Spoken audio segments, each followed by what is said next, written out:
यदि इस ब्रह्मांड में एनर्जी के सोर्स की बात की जाए तो वो है लाइट। पर मन में सवाल आता है कि लाइट का नेचर क्या है, तो इसके लिए हमें सोचना पड़ेगा, क्योंकि 16वीं सेंचुरी तक ये नहीं पता था कि लाइट का नेचर क्या होता है। 1678 में हाइगन अपनी एक थ्योरी लेकर आते हैं और ये बताते हैं कि लाइट का नेचर वेव होता है, परंतु उनके पास इसका कोई एक्सपेरिमेंटल प्रूफ नहीं था।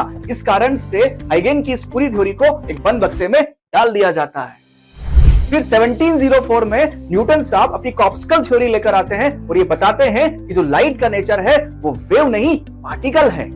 एक्सपेरिमेंटल प्रूफ तो उनके पास भी नहीं था, परंतु उनका नाम काफी फेमस था काफी रिसर्च थ्योरी के रिगार्डिंग। इस कारण से ये मान लिया जाता है कि न्यूटन साहब ने जो बोला है वो सही है, लाइट का नेचर पार्टिकल होता है। लगभग 100 सालों तक ये माना गया जो लाइट का नेचर है वो पार्टिकल है। फिर 1804 में यंग एक हिस्टोरिकल एक्सपेरिमेंट करके दिखाते हैं, यंग डबल स्लिट एक्सपेरिमेंट, जिससे वो साबित करते हैं कि लाइट पार्टिकल नहीं वेव है। फिर 1864 में मैक्सवेल अपनी इलेक्ट्रोमैग्नेटिक वेव थ्योरी के रिगार्डिंग ये बताते हैं कि जो लाइट का नेचर है वो वेव होता है, इस लाइट इलेक्ट्रोमैग्नेटिक वेव होती है। लगभग पूरी दुनिया ये मान चुकी थी कि जो लाइट का नेचर है वो वेव होता है।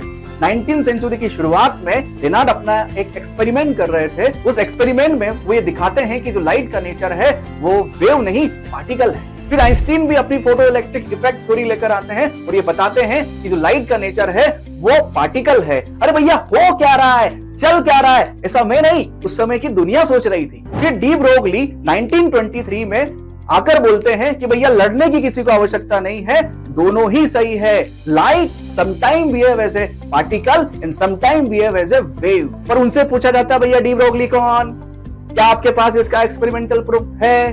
उन्होंने बोला नहीं है, तो डी ब्रोगली को साइड में कर दिया जाता है। तो 1927 में डेविसन जर्मर अपना प्रयोग करके दिखाते हैं और उससे कुछ वेवलेंथ निकालते हैं। उस वेवलेंथ की जो वैल्यू आती है वो हूबहू डी ब्रोगली की वेवलेंथ से मैच खाती है, इसलिए बोलते हैं कि जो डी ब्रोगली ने बोला है वो करेक्ट बोला। तो 300 सालों के बाद हमें ये पता लगता है कि जो लाइट का नेचर है वो ड्यूल नेचर होता है, sometime behave as a particle and sometime behave as a wave. Hindu mythology के हिसाब से भी इसे बताया गया था कि जो लाइट है वो भगवान शिव और माता पार्वती के अर्धनारीश्वर स्वरूप से मिलकर बनी है।